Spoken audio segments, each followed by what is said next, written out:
It wasn't about the bracelet. It never was. The box sat between us like a question I didn't know how to answer. His fingers were still curled slightly, like they hadn't registered I'd already pushed it aside. "Do you like it?" His voice was so gentle it made me flinch. I looked at the thing again. Silver chain. Small charm. Was it a flower? A star? It didn't matter. It felt small, like a reminder of everything we didn't have.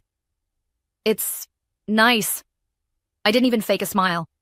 Ryan's breath caught. He blinked too fast, like trying to swallow something he couldn't name. "You don't like it," he said quietly. "It's not that," I started, arms crossing, shoulders tightening. "I just thought you'd try. You know? Just once." He stared at me like I'd struck him. "Cassie, we're broke." It wasn't just his tone. It was the crack in it. Not anger, not guilt, just worn-out truth. Like he'd rehearsed that line too many times in his own head. "I thought maybe you'd want something you could actually wear." I shook my head, something sharp rising in my throat. "You didn't even ask me what I wanted." His jaw flexed. "Do you know how long I worked for that?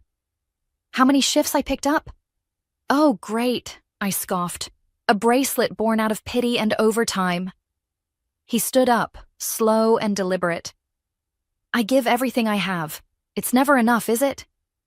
Something inside me twisted, but I didn't stop. "If you stepped up..." He cut me off with a look. Not rage, not hurt, just done. "I see," he whispered. "Okay." I expected yelling, pleading, a slammed door. Instead, he just walked into the kitchen, opened the sink, washed one cup, dried it. One motion at a time, like someone clocking out of a job they'd been fired from weeks ago. Later that night, I lay in bed and listened for the creak of the floorboards. Nothing. Just the faint sound of a man who'd stopped trying. In the morning, his side of the bed was still perfectly made. He was gone. And somehow, I knew this time. He wasn't coming back. It started with silence. Not the kind that screams, not the kind that punishes, the kind that waits. I texted once. Just a casual, "Can we talk?" No answer. I waited 2 hours. Then another text. This time, shorter. "You okay?" Still nothing. By that evening, I called. Straight to voicemail. The second day was worse. His clothes were still gone. No toothbrush in the holder. No sound of keys rattling near the front door. Just the refrigerator humming too loud in an otherwise quiet house. I called again. And again. On the third morning, I cracked. I called Heather. She picked up on the second ring. "Have you heard from him?" "No," I admitted. "He won't answer anything." I could hear her breathing on the other end, hesitating. "I mean," she finally said, "you could have handled it differently." My stomach twisted. What's that supposed to mean? Just, "You know how he's been lately. Work's been rough, the bills, the stress." I cut her off. "What about my stress? I've been working too.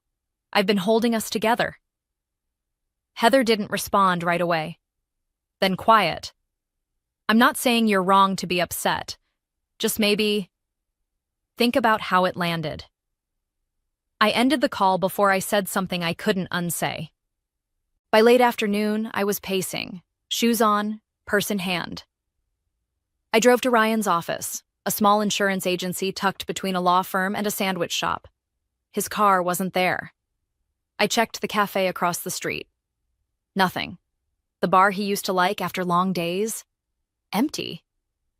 I even considered driving by his friend Matt's place, though they hadn't spoken in months. But something told me that if Ryan had gone to someone, anyone, they'd already know not to tell me. I drove home in a daze, the kind of numb that feels almost physical, like cold air had filled my lungs and wouldn't let go. Then I saw it. His car. In the driveway. Relief flooded through me like heat after frostbite. But it didn't last. Because as I stepped inside, that heat curdled into something sharp. He was on the couch. Still. hands clasped loosely between his knees, eyes red, but dry, blank. "Where the hell have you been?" No venom, just exhaustion. He didn't even look up. Thinking. I dropped my bag onto the floor with more force than necessary. Thinking about what? How to disappear without saying anything? How to punish me for one fight? He finally looked at me. No anger, no defensiveness, just weight. So much weight in those eyes it knocked the wind out of me.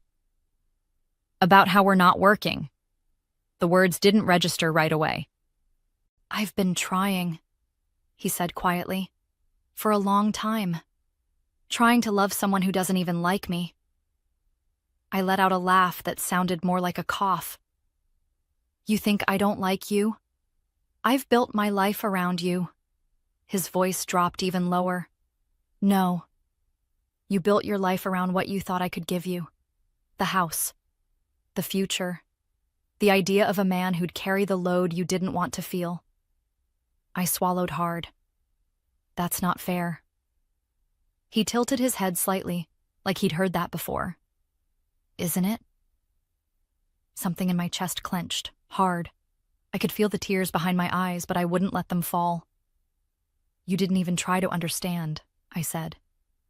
"You just left." His lips barely moved. "I tried to talk to you, every day, in small ways, in things I did. You didn't want to hear it unless it came in the shape of a necklace you saw online." That stung. Not because it was cruel, but because it wasn't. "I was under pressure too," I said. "I know," he replied. "But you used yours as a reason to judge. I used mine as a reason to try." I didn't know what to say to that. "I'll be back for my things," he said finally, standing. He looked around the living room like he was seeing it for the last time. "You can keep the bracelet." Ryan, but he was already walking away. And just like that, the front door closed with a sound softer than I expected. That was the worst part. Not a slam. Just a click. Like a decision had been made a long time ago, and he was only now honoring it. I didn't follow. Not because I didn't care, but because I knew. If I stood, if I spoke, if I begged, I'd be doing it for the wrong reasons again. So I sat. On the edge of the couch, still warm from where he'd been, staring at the space he left behind like it might fill itself if I just waited long enough. The door had closed softly. No slam, no drama, just a quiet goodbye with nothing left to prove. The silence that followed wasn't loud. It didn't echo. It settled. I pressed my palm to the fabric where his shoulder had rested, trying to feel what was gone. No heartbeat. Just stillness. I whispered, "Come back." But the room didn't answer. And maybe that's when I realized the noise I thought I hated, his questions, his concern, his trying, was the only thing keeping me from falling apart. Maybe the silence wasn't new. Maybe it had always been there, inside me, growing louder every time I chose pride over presence, control over connection, fear over love. And now it wasn't waiting for him. It was waiting for me, to finally listen. The thing about silence is, it's never truly empty. It fills with strategy, with spite, with all the words you should have said, but sharpened into something you can use. I didn't cry when Ryan left, not even when I heard the car fade down the street. Instead, I made tea. I didn't drink, sat at the kitchen table with the box still there, and mapped out a plan. Not one built on love, on control, because it wasn't about missing him. It was about not being the one left behind. The next day, I waited. Made sure my makeup was soft, smudged at the corners like I'd been crying. Hair loose. Hoodie he liked on me. Vulnerable, but not too much. He came back that evening, like he said he would. Just to grab a few things. That's all. I met him at the door before he could put the key in. "Ryan." "Wait." He paused, eyes wary. I need to say something. He didn't speak, just watched me, the same way you watch a candle burn too close to the drapes. I've been thinking, a lot, I began, about us, about how everything went so wrong. Still, no word from him, just quiet. I stepped aside to let him in, trailing behind him like a shadow. He moved carefully, as if stepping into someone else's house. His own key felt out of place in the door. When he picked up his jacket from the hook, I reached out, fingers grazing his forearm. I didn't mean what I said.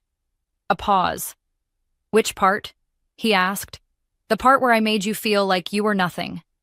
His expression didn't change. You didn't make me feel like nothing. You made me feel invisible. I faltered. I was overwhelmed, I whispered. I didn't know how to ask for what I needed, and when I finally did, it came out wrong.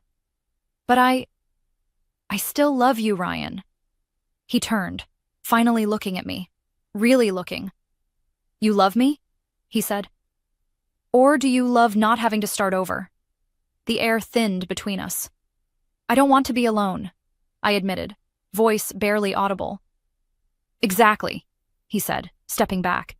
You don't love me, Cassie. You just hate being alone with you. I couldn't breathe. He went for his keys again. I moved instinctively, blocking the door. I can change. I swear I can fix it. His lips twitched. It might have been a smile once. Now, it was just sadness dressed up in resignation. You said that last year, he said, when I begged you to slow down, to stop talking over me. You said you'd try. I didn't know it mattered that much. He blinked almost in disbelief. That's the problem. And that's when the mask cracked. I gave up everything for you, I snapped. Do you think this life is what I wanted? The tiny house, the coupons, the hand-me-down car? I could have married someone else, someone with a real future. But I chose you. He stiffened. And now what? You leave and I have nothing. No one. If you walk away, I'll take everything. The house, the car, I'll bleed you dry. I swear, if we had a kid... I stopped. Too late. His face didn't twist with anger. It didn't flush with hurt. It went still. The kind of still you only see when something dies mid-breath. You'd use a child to win? He said quietly. I said nothing. He took a deep breath, nodding slowly. That's who you are then. And I hated him for saying it. But more than that, I hated that I'd proven him right. He stepped around me without another word. The door clicked shut behind him. No yelling, no tears, no storm, just one long, cold pause. And the echo of a threat I couldn't take back. You'd think winning feels like something. A rush, a gavel slam, a signature that tilts the scales in your favor. But when Ryan handed me everything without blinking, it felt like nothing at all. No objections. No lawyers digging in. No angry emails. Just a nod, a signature, a whisper. It's fine. And that was the worst part. Not the silence, the indifference. He gave me the house, like it was furniture left behind in a move he'd already made in his head. He signed off on spousal support like it was a favor, not an obligation. He didn't even ask for the car. I wanted a fight. I needed it. Something to prove I'd still mattered, even in the breaking. But Ryan didn't fight me. He just left. A month later, I stood in the kitchen of my new apartment, staring at the slow drip of a faucet that never fully shut off. The place smelled like paint and dust and old floor polish. Nothing had settled, not even me. I sat on the cold linoleum, back against the fridge, holding my phone. The voice message came in at 3:12 a.m. I don't know why I listened. Maybe I already knew whose voice it was. Cassie. Just my name. A breath. Then the rest came, steady as falling snow. I'm not calling to say I told you so. I know you'd hang up if I did. I'm calling because I know how it feels. When the thing you thought would hold you suddenly lets go. I stopped breathing. I warned you because I lived it. I was you once. And I ruined someone who tried to love me. Choked the softness out of him until all that was left was silence. Then I hated him for becoming quiet. I leaned my head back against the fridge, eyes closed. The hum of the appliance suddenly too loud. I thought if I controlled the story, I wouldn't lose. But control isn't love. You learn that too late. Maybe now. You'll understand. Then, click. No, I love you. No, call me back. Just the kind of goodbye that has teeth. I didn't call her. I couldn't. Not yet. But her words stayed with me, like an echo in a locked room. 2 weeks after that, I ran into Shelby at a coffee shop, Ryan's old coworker. She spotted me first, gave a small wave. I hesitated, then walked over. "Didn't think I'd see you around here?" she said. I shrugged. "Moved nearby." She smiled politely, then sipped her drink. "So, how's everything going?" I opened my mouth to lie, to say I was fine. That life post-divorce was empowering. But something in me had already deflated. "It's quiet," I said. "And cold." She nodded slowly. "He's doing okay, if you're wondering." I looked at her. "Ryan?" "Yeah, I wasn't going to say anything, but he seems lighter now, happier." I felt something twist inside. I managed a strained laugh. "Well, that's great for him." She studied me for a beat too long. Then, gently, "You know he didn't have to give you the house, right? He didn't have to give you anything." "I know. But he did." I looked away. My eyes landed on a flyer taped to the espresso machine. Live music, new beginnings, something bitter built in my throat. "He always said he didn't want to mix business and personal," Shelby added, almost casually. "What do you mean?" "Just that, well, now that he's with the family firm, he's doing really well." "What firm?" Her brows knit. "You didn't know? His uncle left him the portfolio last year. He's managing a lot now, commercial property, investments. It's a full inheritance. He kept it quiet for a while. Said he didn't want it to affect things." I blinked. "He had money?" Shelby looked confused. "I thought you knew." But I didn't. Ryan had tested me, and I failed. I walked out of that cafe with my stomach twisted into knots. Not because of the inheritance, not even because I'd lost him, but because I realized I never asked who he was when things weren't falling apart. I only asked what he could fix, what he could carry, and now I was the one left holding the weight of it all, alone. It was aisle 7. Multivitamins, cotton balls, toothpaste, nothing dangerous. I was reaching for a bottle of ibuprofen I didn't need when I saw her, Shelby, Ryan's old coworker, always cheerful, overly polite, the kind of person who smiled at strangers and meant it. She spotted me first. "Cassie?" I turned, startled. My hand knocked a row of pill bottles off the shelf. They clattered to the floor like coins. She bent to help. "Wow. Didn't think I'd run into you here?" I forced a smile. "Yeah, I live a few blocks away now." She handed me a bottle without meeting my eyes. "Didn't think you'd still be around." There was a pause.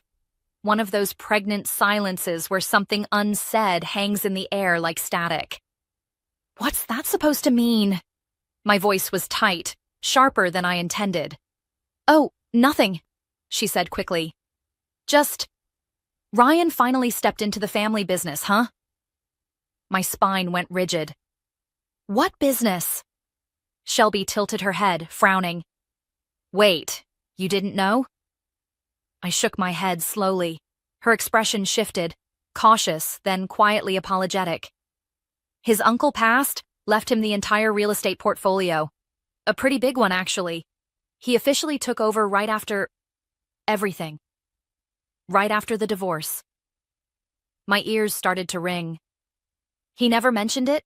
she asked. "No," I said flatly. She shifted her weight awkwardly. "I guess he didn't want to, mix things." I stared at the shelves. Nothing registered. Ryan always said he didn't want money to complicate love. she added softly now. Said he wanted to be sure whoever he was with saw him, not his future bank account. I swallowed hard, but it caught in my throat. And now? I asked, though I didn't want the answer. Shelby hesitated. He's good, happy, I think. I saw a photo. Looked like he was traveling. I nodded, but it felt disconnected, like my body and mind were moving on two separate tracks. Thanks, I mumbled, for telling me. She smiled, but it was the kind of smile you give someone at a funeral. Take care, Cassie. I walked out of the pharmacy with the bag swinging from my hand and something else swinging loose inside me. Something I hadn't even known was holding on. I sat in the car with the engine off, staring out at the dull parking lot lights and the glow of a fast food sign blinking in the distance. He'd had money, all along. And he didn't tell me, because he didn't trust me. And he was right not to. The memory came fast. His tired voice the night he left. You love what I represent. No wonder he looked so calm during the divorce. No wonder he gave up the house without a fight. He knew I'd taken the smaller prize. That I'd walked away from the real inheritance not because I was cheated, but because I never knew him in the first place. Because I never asked. I'd always assumed we were on the same sinking ship. I was bailing water, resenting him for not doing more, never realizing he had a lifeboat the whole time. Not to escape, but to test whether I'd drown with him, or abandon ship when it got too hard. I left, not physically, not right away. But emotionally, I'd started leaving long before he packed his bags. Later that night, I found myself opening old photos on my phone. Not of us together, but candid shots I'd taken when he wasn't looking. Him cooking, him fixing the heater, him asleep on the couch with his head turned toward the light like he was chasing warmth in his dreams. How had I missed it?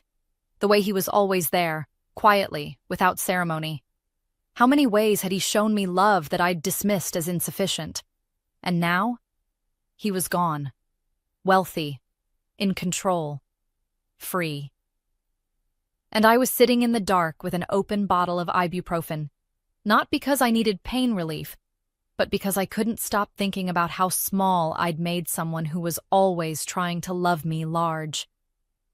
I didn't fail because I couldn't give him what he wanted. I failed because I never stopped to ask what he valued. And by the time I learned the answer, the test was already over. It had been a year. 12 months of silence and cold sheets. Of calendars that stopped marking anything meaningful. Of mornings I didn't bother to open the curtains because daylight didn't feel like a gift anymore. The wine was cheap, sweet and metallic. I wasn't even sure why I was drinking. Boredom, probably. Loneliness. Or maybe I just wanted to feel something I could name. His number was still saved. It always had been. I told myself it was habit, not hope, that I just hadn't gotten around to deleting it. But the truth was, I couldn't.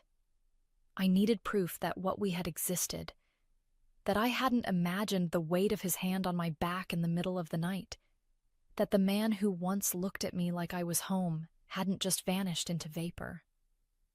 My thumb hovered over the screen. The call button pulsed like a dare. Just one ring. Just to hear his voice again, or maybe his voicemail. Maybe he'd pick up and say my name like he used to, soft at first, then firmer when he knew I wasn't listening. I tapped. It rang once, twice. Then the line clicked. Laughter, tiny, bubbling, the kind that doesn't fake itself. Then another voice. A woman's, gentle, intimate, not whispering, not performing, just living. Ryan, Alec wants another story. And then I heard him. Okay, just one more. His voice was different, not tired, not hollow, just full. I didn't even realize I was holding my breath until I felt my lungs burn. I hung up. No noise, no reaction. Just a thumb, trembling slightly, pressing the screen like it was glass over a memory I hadn't finished mourning. I sat there in the dark, phone limp in my hand, and stared at the wine stain on the table. It looked like a smudge of lipstick, or blood. Something left behind that never really goes away. So he'd moved on. More than that, he'd built something. A family, maybe? A bedtime routine? A child who knew his name like it was safety. A woman who said Ryan, not with resentment or accusation, but with warmth. And he'd said okay, like he meant it. That's what hit the hardest. Not that he was happy. Not even that he was in love. But that someone else got the version of him I never earned. The one I didn't know how to make room for. How long had he been carrying that version inside him, waiting for me to notice? I used to think he didn't try hard enough. That if he really loved me, he'd fight more. That if he really wanted me, he'd change. But maybe he did try. Maybe he changed in all the small ways I never saw because I was too busy measuring love in grand gestures and price tags. And when I rolled my eyes at a bracelet, I wasn't rejecting a gift. I was rejecting him. The silence after that call felt heavier than any argument we'd ever had. Because now I knew. There wouldn't be another text. No late-night drive. No apology big enough to rewind what I'd undone. He had a life now. A child with sleepy eyes asking for another story. A woman who probably laughed at his bad jokes and kissed his shoulder while he brushed his teeth. And me? I had a phone full of screenshots I couldn't look at. A voicemail from my mother I hadn't deleted. And a heart still full of answers to questions I never dared ask when I had the chance. Some stories don't end with slamming doors or court dates. Some end with a single ring, and a voice on the other side saying everything you feared and deserved to hear. Just one more story. And none of them include you. The ceiling hadn't changed. Same hairline cracks stretching like fault lines. Same water stain shaped vaguely like a cloud. Same soft glow from the streetlight bleeding through the blinds, catching on dust that floated like ash. But something in me had changed. I lay there still, like if I moved, the truth might shatter. As if stillness could soften what I now knew with certainty. I didn't lose Ryan the night I rolled my eyes. I'd been losing him for years. Every sigh I didn't notice. Every gesture I met with silence. Every time he looked at me like he was reaching for something. And I turned away. That bracelet. I'd mocked it. Said it looked cheap. But now I would have given anything to feel the weight of it. Not for the silver, not for the charm, but for the hands that picked it out. For the man who saved for weeks just to hand me a moment of meaning and watched me crush it. I used to think love meant being understood without having to explain. That if someone loved you, they'd just know what to do. But maybe love is about asking. About listening. About not treating someone's effort like it's invisible just because it isn't perfect. I didn't fail him in one night. I failed him quietly, repeatedly, consistently. And now, I watch from a distance. Scroll through photos I shouldn't have access to. Lana smiling, Ryan holding a child whose eyes spark with ease, not apology. That child could have been mine. In a life where I hadn't kept score. In a version of me that didn't flinch at vulnerability. In a version of me that noticed love before it walked out the door. But I'm not her. I'm the woman who won the house and lost the home. The woman who fought for spousal support and forfeited peace. The woman who thought silence was power until it became punishment. Now, the silence sits with me. Not as a threat, but as truth. The truth I deserved.